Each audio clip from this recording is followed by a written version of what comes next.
Taganang makakapigil pa. Sulong Arangkada 106.3 Dance Radio sa Aurora, Isabela. Edukasyo'y susulong, basta't magtulong-tulong, sulong edukalidad. Dance Radio, learning is amazing.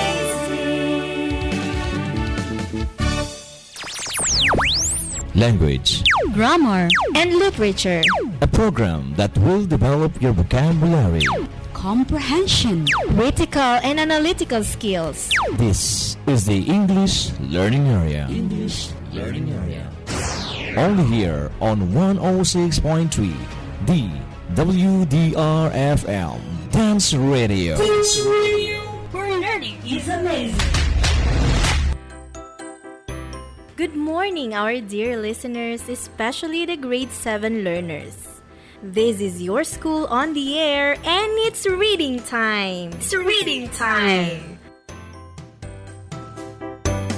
We are glad to be with you. You are tuning in to our station 106.3 DWDR-FM Dance Radio. I am your host for today, Teacher Catherine S. Ordinario. Today, you will be reading and analyzing a short selection. Then you will be accomplishing comprehension activities. At this point, I would like to introduce to you your radio teacher, Teacher Nina Jenny C. Guillermo. Good morning, our dear grade 7 students, and also to those who are listening right now. I am your radio teacher for today, Teacher Nina Jenny C. Guillermo, and together with DepEd and its goal, walang batang maiiwan. How are you feeling today? I'm fine, thank you. It's nice to hear that. The main objectives of today's lesson are the following. Define some words used in the short selection correctly. Read and analyze a short selection, then answer comprehension activities to check if you really understood the given selection or not. Can you follow? Yes, ma'am. That's great! Let's start! The first activity is enriching my vocabs. The first word is fable. Please repeat. Fable. Do you know what a fable is? It is a story with animals as characters, and it gives lesson or moral to those who read and listen to it. Please repeat.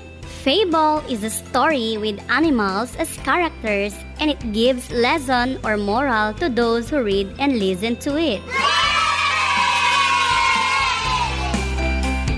This type of a story is interesting, right? Yes, ma'am.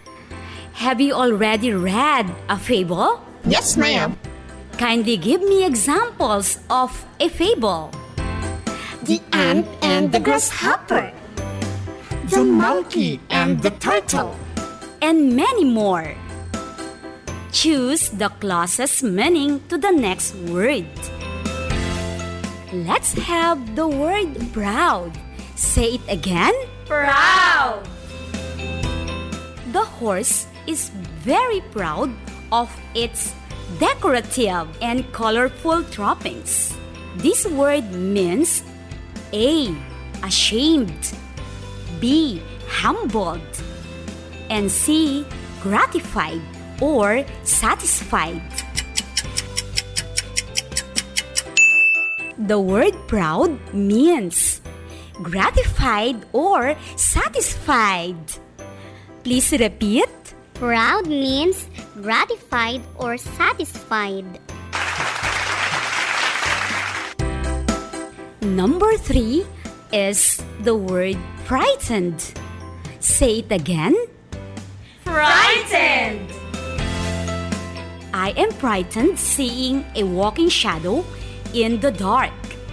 The word frightened means A. Calm, B. Peaceful, and C. Scared. The word frightened means scared. Say it again. Frightened means scared.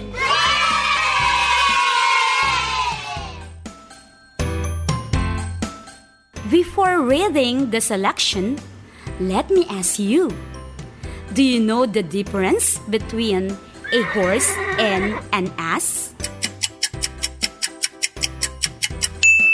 A horse has larger body and longer face. How about an ass? An ass belongs to a horse family, but it is smaller than the usual horse we see around. Did you get it? Yes, ma'am. The selection that we are about to discuss is titled A Horse and an Ass. Get your copy. Then follow me in reading the short selection. Ready? Let's go! A Horse and an Ass. An Aesop's Fable.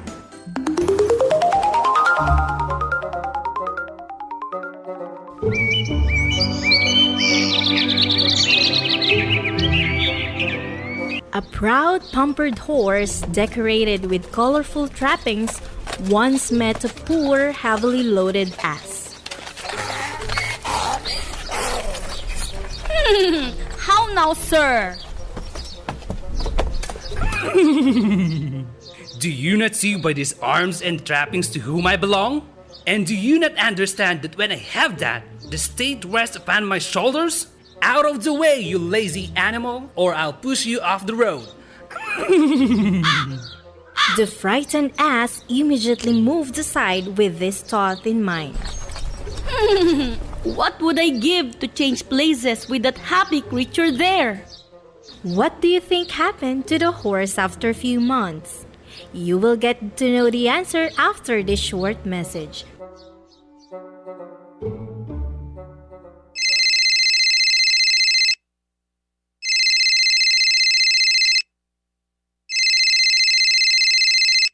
Hello, good morning. Good morning, ma'am. I have just finished accomplishing the tasks found in my module. How can I send you my outputs for checking and feedbacking? Oh, that's a nice question. There are actually 3 ways for a student like you to submit your outputs. 1. It could be via online. That is, if you are capable to connect online. You can just upload your outputs in your Google Classroom, or you can take pictures and send them through your group chat or messenger account. Ma'am, how about if we do not have internet connection? If you do not have internet connection, you can submit your accomplished tasks in 2 ways. 1. You can ask your parents to submit your outputs in the designated drop-off center. 2.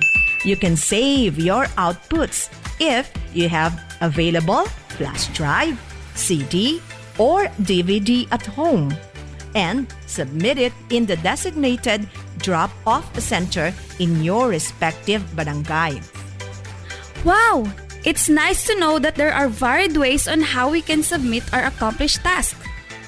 Always remember, for submission of outputs, you can do it via online, offline, or physical submission.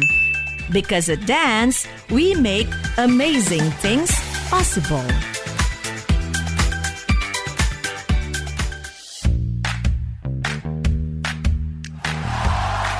Ladies and gentlemen, Welcome to Spelling Bee Elimination Round. Spell the word typhoon.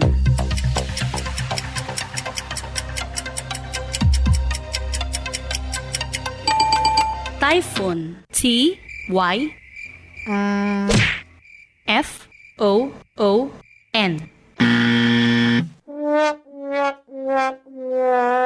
In doubt about the correct spelling of confusing words, be diligent in learning spelling rules to improve your English writing skills.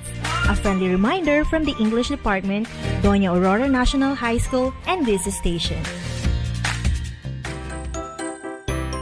I'm giving you back your radio teacher, Teacher Nina.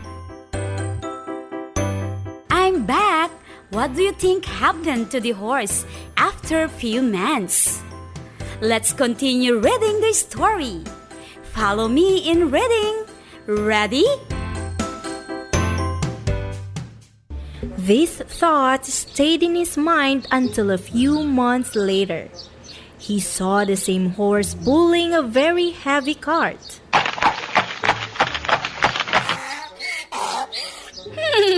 Why? How no, friend? How did this come about? Only the change of wear. I was a general's horse, you know. My master carried me into a battle where I was wounded and disabled. And now you see before your eyes the extent of my misfortune.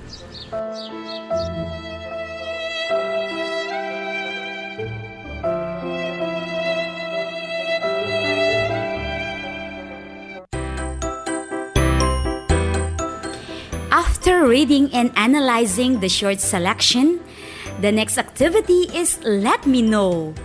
Answer the questions correctly. Who are the characters? You are right. The characters are a horse and an ass. Number 2. Who carried a heavy load? That's right again. The answer is the ass. Number 3. How did the ass treat the horse at the last part of the story? The ass treated the horse as his friend, showing sympathy and concern to the horse who was wounded and disabled in a battle. The ass is kind-hearted and humble. Isn't he? Yes, ma'am.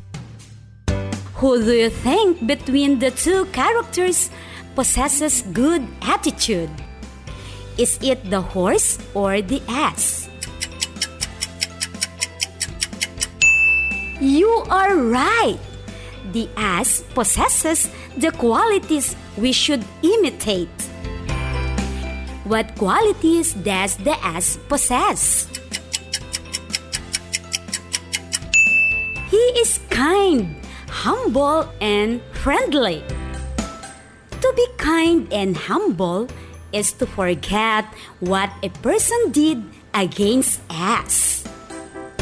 We must be forgiving all the time. Understood? That's good. You will be accomplishing another activity after this short break.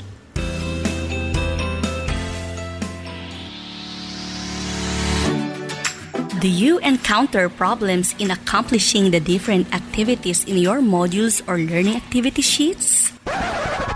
Worry no more, because your teachers are always ready to guide and assist you. You can send your questions or clarifications in 2 easy ways. 1. Call or text, and 2. Private message. So easy, right? Remember, at Doña Aurora National High School, we make amazing things possible. This reminder is brought to you by Doña Aurora National High School and this station.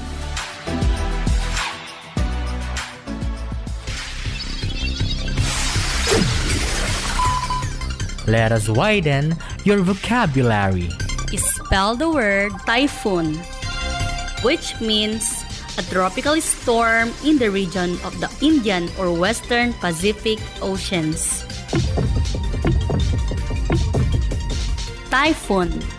Typhoon. T-Y-P-H-O-O-N.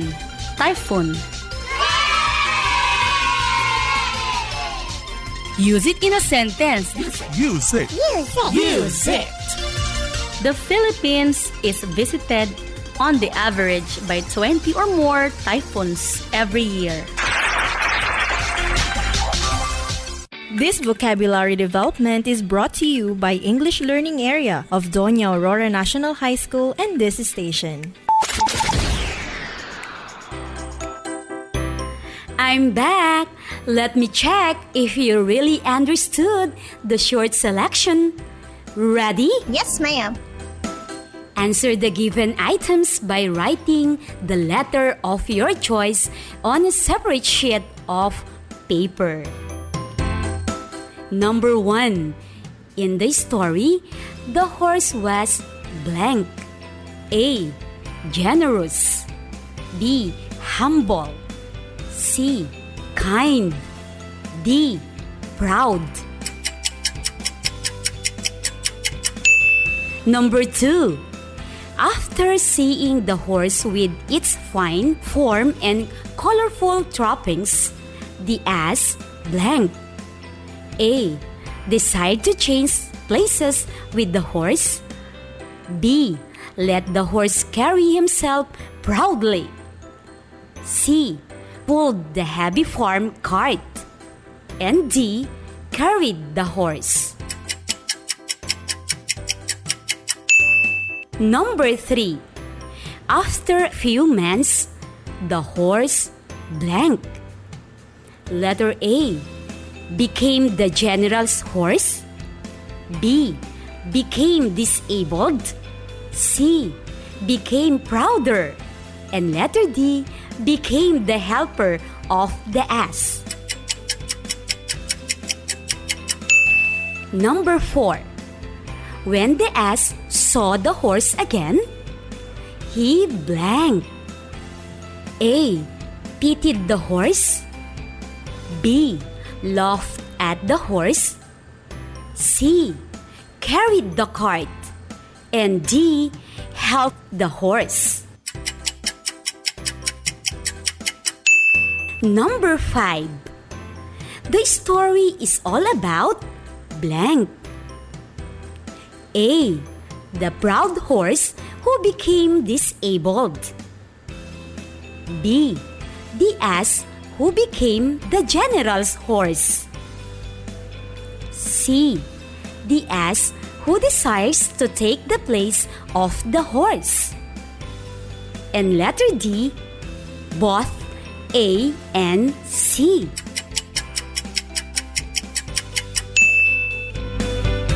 Are you now ready to check your answers in the activity to determine if you really understood the selection?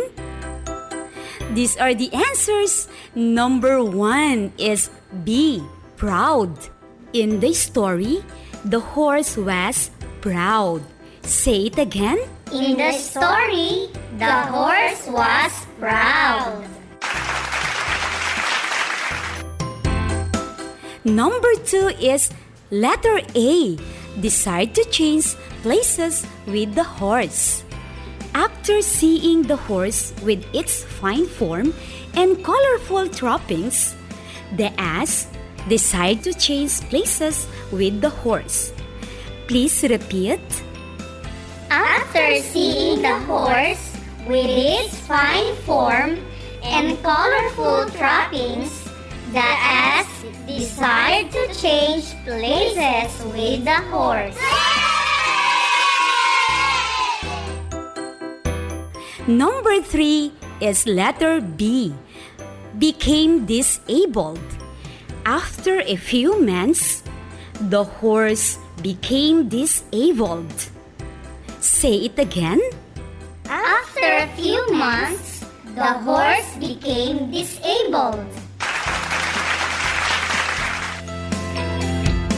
Number 4 is letter A. Pitied the horse. When the ass saw the horse again, he pitied the horse. Please repeat. When the ass saw the horse again, he pitied the horse.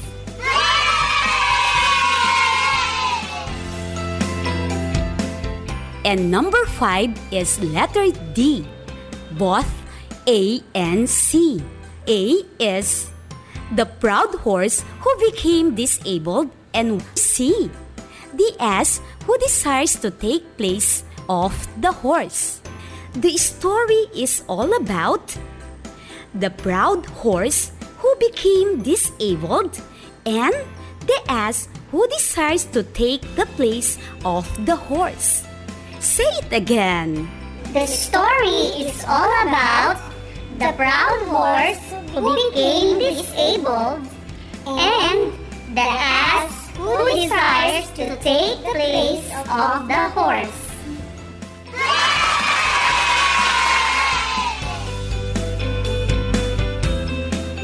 How many correct answers were you able to get? How many correct responses do you have? If you get 5, you are under independent level. You have an excellent reading skill. If you get 3 or 4, you are under instructional level, meaning you have average reading skill. Yahoo! If you get 1 and 2, you are under frustration level. You have difficulty in reading comprehension skill. In this level, reading enhancement is recommended. Yes, ma'am. If you get 0, an intensive reading enhancement is recommended for you. What level do you belong? If you are under instructional and frustration levels, find time to read another selection available in your home with comprehension with the help of your parents, older sister, or brother. Keep practicing. Keep on reading. You have just listened to the reading enhancement lesson here in our station 106.3 DWDR FM Dance Radio. On behalf of the production team, we would like to acknowledge our script writer, Teacher Rosabel R. Brillo, together with our technical specialist, Teacher Michael John Tumulak. I am your host for today, Teacher Catherine S. Ordinario, leaving a simple quote from Groucho Marx. I find television very educating. Every time somebody turns on the set, I go into the other room and read a book. Till next time, my dear learners, goodbye! Language, Grammar, And literature. a program that will develop your vocabulary. comprehension, Critical and analytical skills. This is the English Learning Area. Only here on 106.3 DWDR FM Dance Radio. where learning is amazing.